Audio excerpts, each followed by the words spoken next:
Alex. Very, very kind words from a man, Alex. Yeah, there was something about his beard when I met him.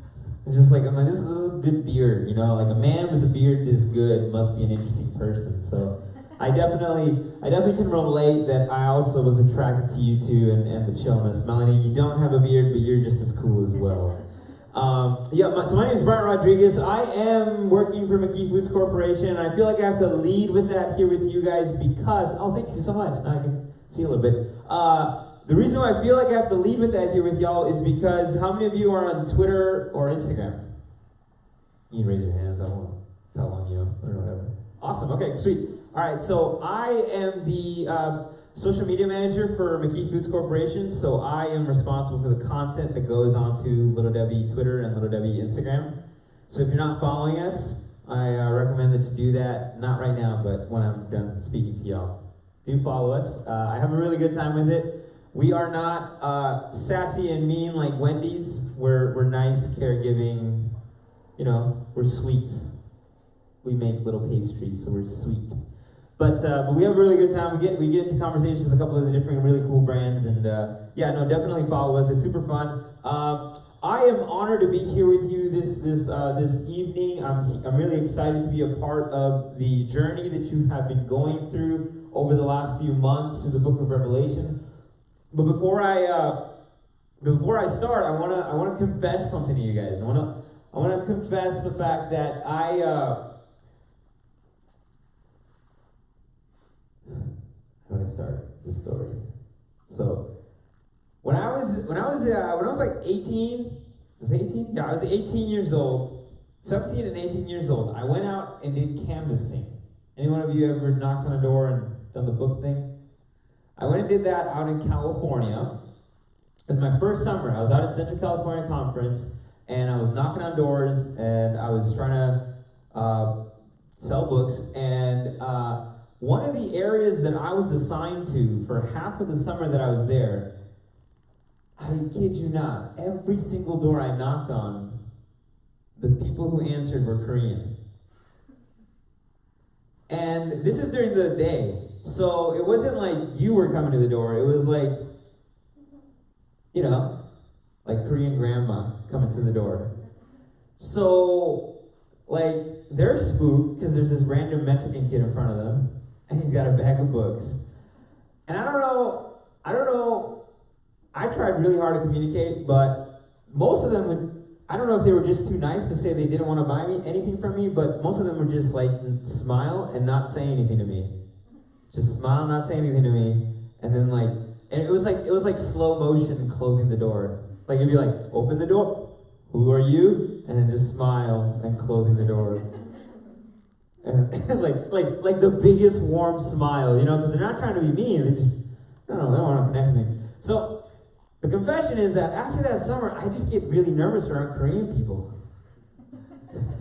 I get really nervous because all I can think about is this smiling Korean grandma. No, thank you. So, anyways, I say all that because I'm really excited, and I hope that we can connect, and you guys can help me overcome my anxiety. All right. Anyways, enough jokes. I'm here, and I've got a 3-part message for the weekend. Today, I want to start with a few notes on the Book of Revelation and what it's about. So, the Book of Revelation is. Some of this will be reviewed from the stuff that you guys have already covered. But the Book of Revelation is an apocalyptic book. Apocalyptic or apocalypse. When we talk about that word, what we're talking about the revelation or the uncovering of things.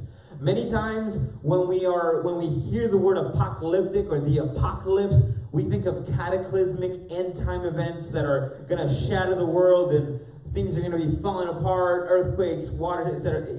Yeah, there could be that, but the word itself, apocalypse, to just be clear on what that word means, it means revelation. It means the revealing, it means the uncovering, and that's why the book is titled The Revelation. And that's why you should never refer to it as the Revelations, the book of Revelations. Let's not do that. Because it's not multiple revelations, it's one revelation. And it's the singular revelation about what Jesus Christ is doing for his church it and guide it and direct it through suffering, tribulation, and into peace, and eventually a new world. This evening's message is called The Man of Revelation, and what I want to begin with is a conversation about who John the Revelator would have been at this time period. This man would have been in exile in an island, in a remote island off of the coast of Turkey somewhere, and he would have been sent there by the Empire of Rome for proclaiming a message about a Messiah and instigating people to not respect the worship of the emperor. In the times of in these times, there would have been a strong emphasis on the cult of the Caesar, is what they would refer to it. So the cult of the Caesar was that whoever was king, whoever was the Caesar, was the emperor, he was to be worshipped. It would be as if we were to worship President Trump. It would be as if the United States built its whole culture and society around worshiping the President Trump. Strange, right? Who would ever do that? So, so in Roman times, it was structured because there was such a diverse empire, so many different people from so many different lands. It was a very vast region. The way that they thought they could keep unity around their empire was through the preservation of the worship of the Caesar. And so the primary conflict that the way of the Christians, the primary conflict between the Christians and the Roman Empire was that the Christians claimed, do you guys know the phrase? Jesus is Lord. Right? Jesus is Lord. That was the phrase, Jesus is Lord. And that was a direct affront, a protest, a rebellion, if you will, to the Roman Empire that would say that Caesar is Lord. Okay? So John the Revelator would have been sent to exile, and he would have been kept away from his community. Now, you guys have a couple pastors in here. Pastors, what have you guys noticed about pastors? Do they like being with their community? Yeah, right? They go out of their way to prepare music and set up lights and put out snacks for their community, right? The pastors, they love being with their community.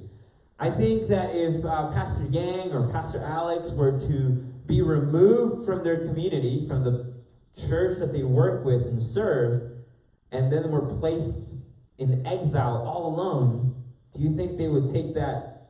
How do you think it would affect their mood? It probably bummed them out, right? Yeah, it probably bummed them out. It would bum them out because they're like, what they find purpose and meaning is serving their community. So, again, just making a few notes to help you understand, to help you imagine what kind of state John the Revelator would have been in. So he would have been imprisoned, he would have been in exile, he would have been removed from his community, he would have felt perhaps like his sense of purpose and his sense of meaning in the world was removed from him. And so, the fact that God chooses this individual to provide the last words to, think about it, right? The book of Revelation, is it at the beginning or is it at the end? It's at the end. It's the last word. The last word is important, right?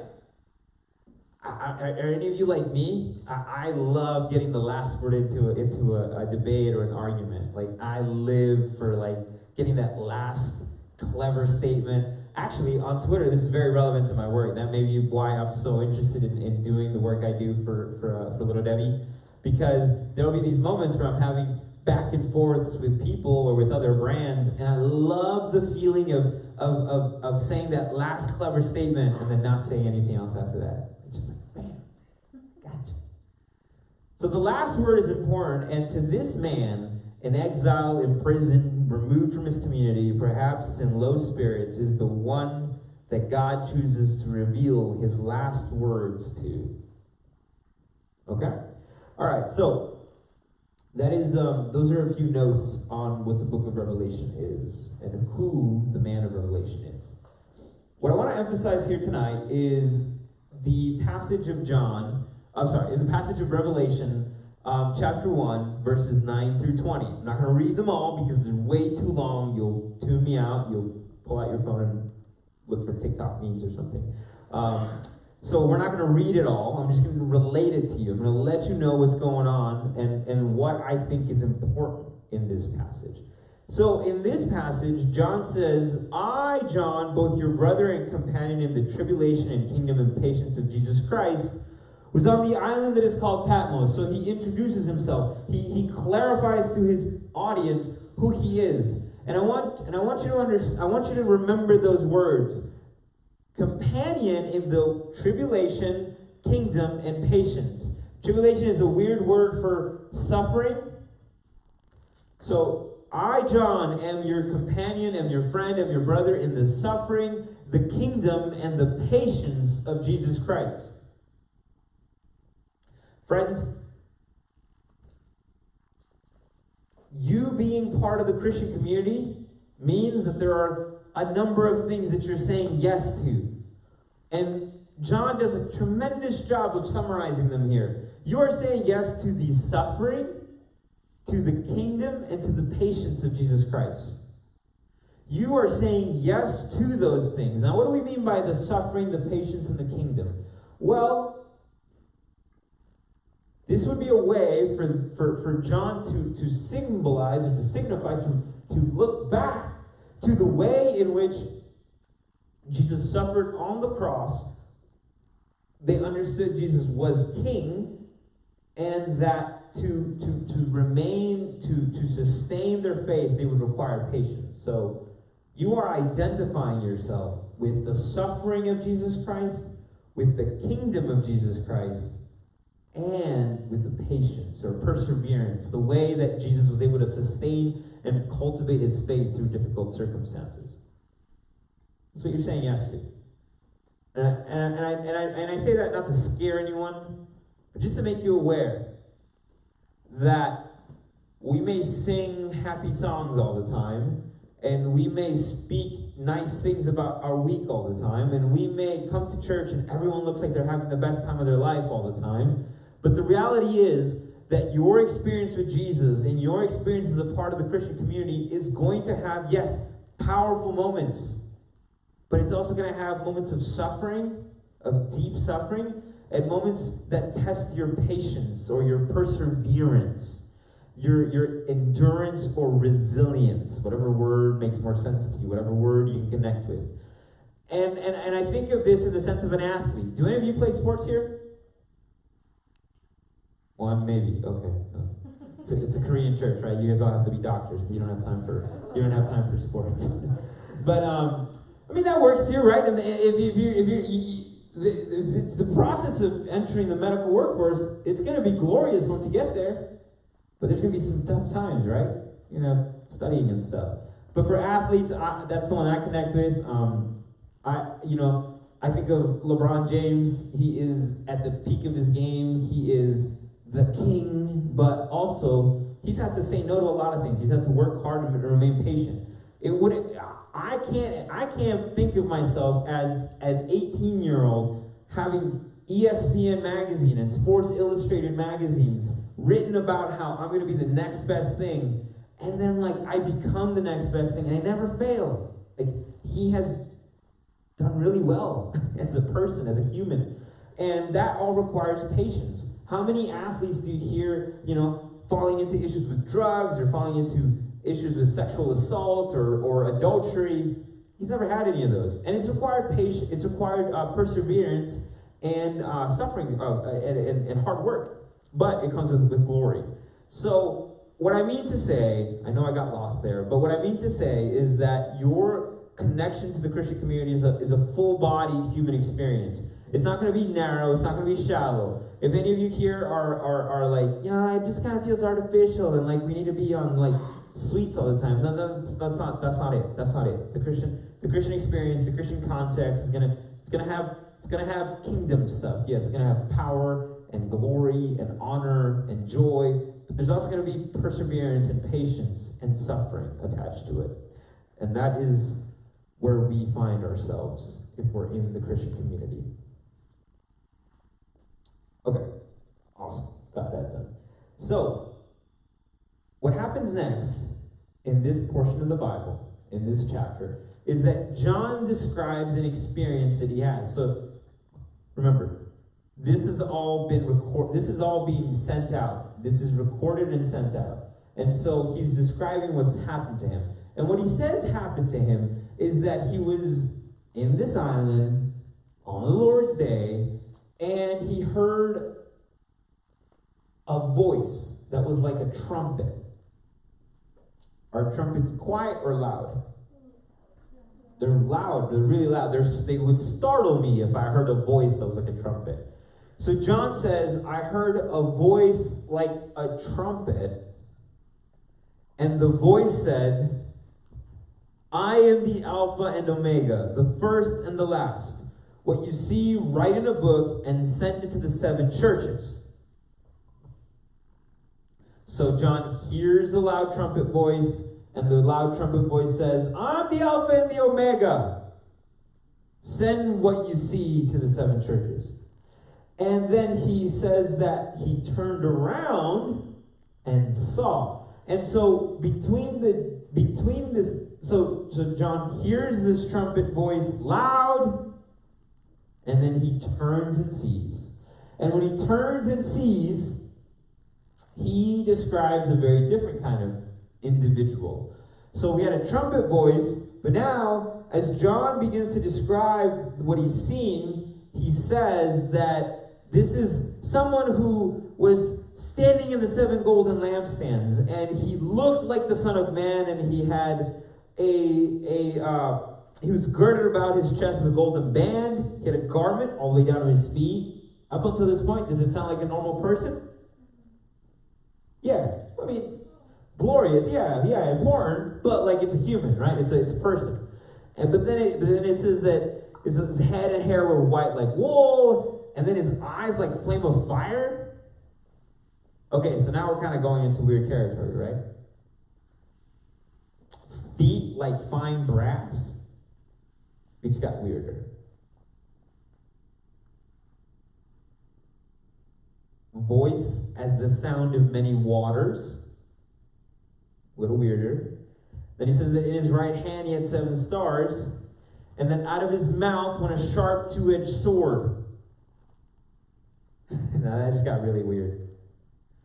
My wife, Janice, she works as a mental health nurse practitioner, and I feel like if she was hearing about someone saying that they saw a person like this, that she'd be kind of concerned for their mental health. So this is an odd experience. And I point this out to you because I want you to understand, I know that you guys have been journeying through the book of Revelation, and you'll continue to journey through the book of Revelation after I'm out, is that the book of Revelation requires that we use our imagination. It's not a literal message. It's not a one-to-one message. It's not something that you can just like sit down and read and understand and be like, okay, cool. It's not a scientific textbook in that way. It forces us to use our imagination to be able to perceive and conceive of what God is up to among us and around us. So I point that out. But what I want to note is that this description blends a number of different images. And some of the images that it blends are from the book of Daniel. In the book of Daniel, do you guys remember the statue? Yeah? Gold head, chest, different metals. Remember the feet were what? Do you remember what the feet were? Yeah, that's right. Mixed clay, iron. And it wasn't sturdy, right? Because there's a rock. Knocks it down, breaks it up, smashes it, right? It's not sturdy. And feet mixed with, iron mixed with clay, like that's not a good compound. Like that's not a good idea. Like if you wanted to make something very stable and sturdy, like you wouldn't do that. That would not be smart. So that is contrasted by the brass feet of this individual. That's a much more sturdy composition. Now, your feet are used for what? To stand, right? Stand, move, walk, run, jump, dance if I could. So we could say that it's the action of the individual, yeah? The power to move and to act. So this individual, unlike the statue of Daniel, is powerful and active. The other note is that the white wool hair makes us think of the Ancient of Days. And so what we're understanding is that this is a divine being. So, recap. John hears trumpet voice saying, I'm the Alpha and the Omega. He turns and sees, and whoa, an individual that kind of looks like a priest, but has white hair, and the eyes are like flames, and then brass feet, and sharp two-edged sword coming out of his mouth, coming right at me. It's an odd spectacle, but it's intense. And John's response is to fall as one dead.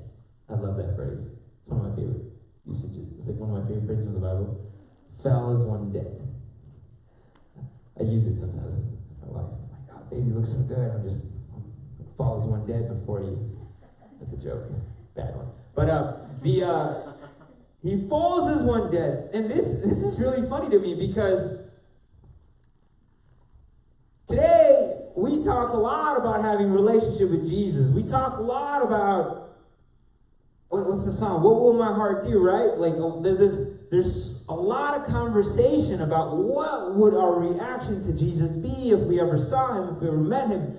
And most of it is romantic and warm and relational, and man, I would just embrace my Lord. I would be there with him. But here we have an individual who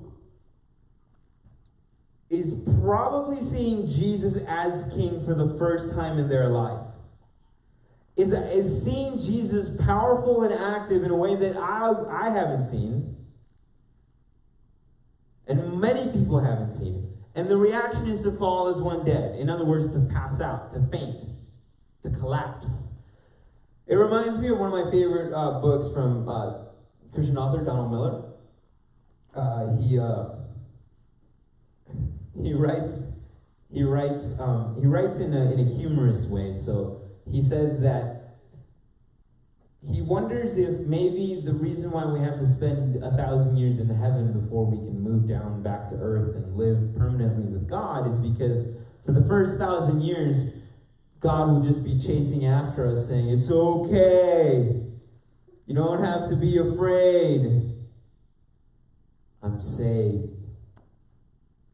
I think it's hilarious because, there's in every encounter in the Old Testament, whenever someone meets an angel, just an angel, not even God, they pass out. They collapse. That same phrase, I fell as one dead.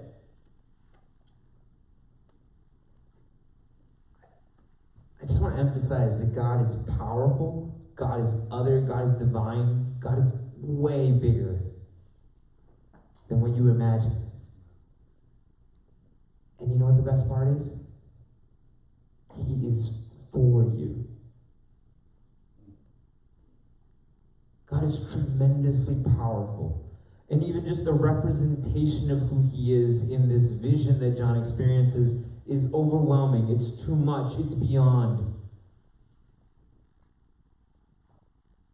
And that is the God that is for you. And it's illustrated in the passage because what John tells us next is that, so he collapses as one dead, just boop, passes out maybe. And he says that this individual comes and touches him. He lays his right hand on him and he says, do not be afraid. And then he reiterates the message. So, the book of Revelation is often about, the book of Revelation does a number of things. What it does is that it tries to take words and bring it to life. What it does is that it tries to convey the sense of real and the sense of parody, reality and the mockery. And also, we have, and oftentimes what is used to help communicate this is a contrast in what John sees, in what John hears and what John sees. But in this passage, what I noticed was that there's not necessarily a contrast.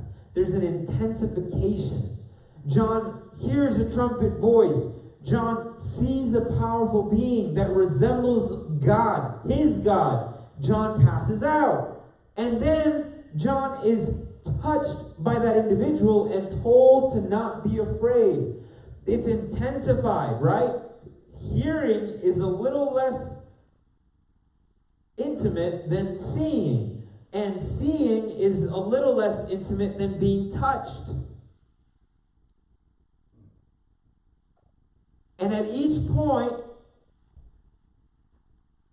it's safer and more compassionate and more empowering what is being communicated.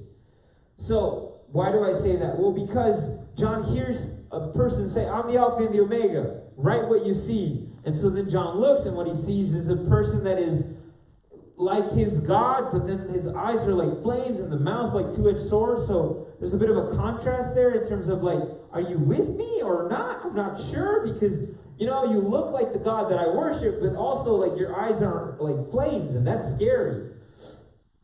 And then as he passes out, then he's approached by this individual, he's touched, and he says, do not be afraid. And then this is the message that gets reiterated. This is the way that Jesus identifies himself. He says, do not be afraid. I am the first and the last. I am he who lives and was dead, and behold, I am alive forevermore. Amen. And I have the keys of Hades and of death. And then he continues to say again, write what you see. You're going to see things about what is and what will be and what will be after that. Send them to the 7 churches.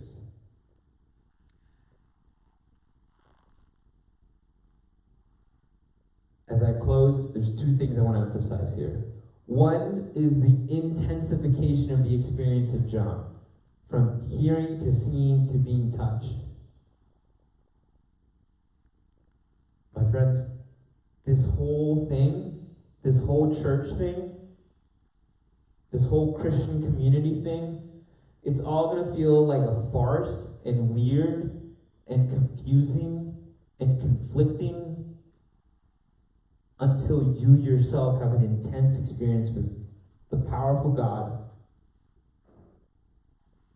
of the Scriptures.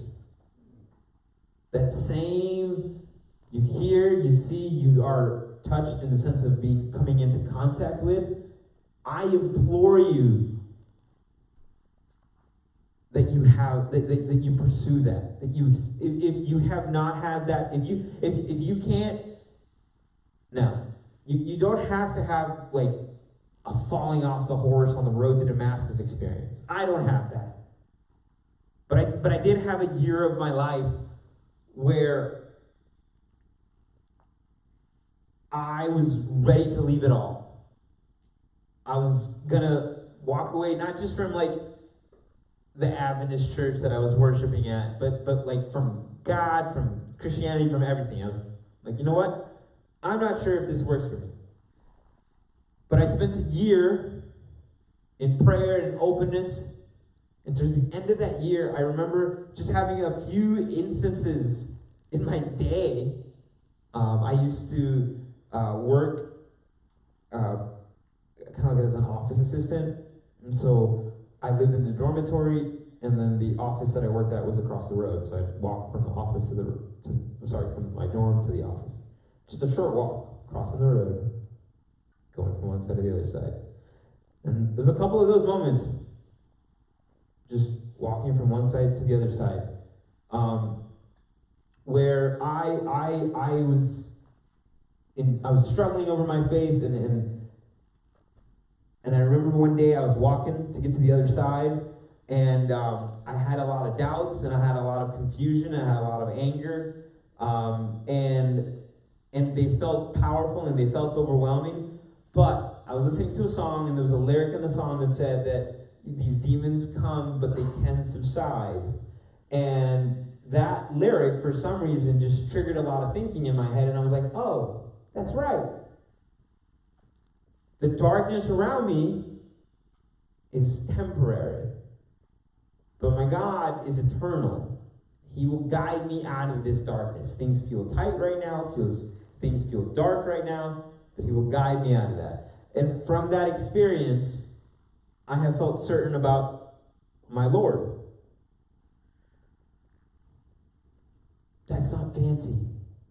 That's not a fancy experience. I'm not trying to wow you with that experience. This is just a normal, everyday thing that happened where God boop, impressed me, touched me, comforted me. I'm not saying right now, I need you to have a gut-wrenching, off-the-mountaintop experience. That's not what I'm inviting you into. But what I am inviting you into is to be open. Because if you haven't had that, it's okay. But just be honest with God. Talk to Him. Say, God, I don't feel certain about this whole thing that I'm in right now, but I am open to you showing me. I am open to coming into contact with you and being led by you. So, let's do it. Test the Lord. Ask God. Invite Him to have that experience. I have full confidence that the Lord will answer that prayer. Again, don't have expectations, because it probably won't be a fancy experience. Maybe for one of you here it will. But for most of us, it's the Spirit working through our day. It's John probably just waking up on the island, in exile, in prison. Hello, Roman guard. How are you doing? I'm just going to go meditate on the beach now. And then, boom! Trumpet voice. Ancient of Days. Touched by the Alpha and Omega. And empowered to go give to His community. That's the second point I want to emphasize. Whether you already have had disappointing experiences with your current community, or whether you have some down the road, whether you run into some of the weird things that have been done in the name of Christ in Christian churches now, or will run into them later, I want to remind you, I want to point out that Jesus, who is perfect, who is powerful, who is God, is deeply interested in taking care and communicating to His 7 churches. He's not afraid to be identified by them, actually. So if you talk to Bible scholars, they'll tell you how He is standing in 7 lampstands, and He's holding 7 stars? Yeah, He's holding 7 stars. And so the 7 stars and the 7 lampstands that He's standing in the middle of represents the 7 churches that John will write letters to. 7 is a perfect number, so 7 is representative of churches of all time and all places. So the idea is that Jesus is standing in the middle of what represents all churches in all places and all times, and is holding them. So He's in the middle of them, and He's holding them. He's in the middle of them, and He's holding them. And if He's in the middle of them, and if He's holding them, then He's not embarrassed by them. He's not afraid to be identified with them. He's not afraid to live among them and to journey with them. And so then this brings meaning to the experience that you're having right now. The one that we're having right now, this experience that we're having right now, is powerful and vital, because this is church. And if this is church, then Jesus is here with us, holding us.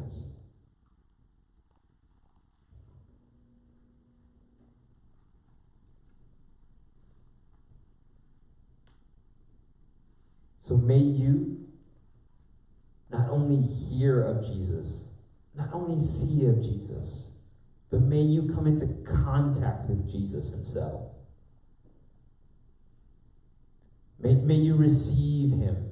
And may you see him not just as a tender individual that's there to make you feel good when you messed up, but may you also see him as a powerful God, as the powerful Jesus who is with you, yes, for sure, compassionate, caring, there with you, but also holding you, sustaining you. He's not embarrassed by you. He's not afraid of you. He's not weirded out by you. He's happy to be there with you. He wants to communicate with you. He wants to come into contact with you. Again, there's a sense of openness that's required of us. But may you have the courage to take this seriously. To take Scripture, to take church, and to take Christ seriously. And say, Lord, lead me into an experience with you that shapes me, that defines me, and that gives me something to say to others in the way that John, the Revelator, experienced on the island of Patmos. If you did it for him, exiled, alone, disconnected, disempowered, then I know you can do it for me here in Atlanta, Korea. That's my message for tonight. Did you want me to pray now or after a song? We'll sing it. Yeah, all right, sweet.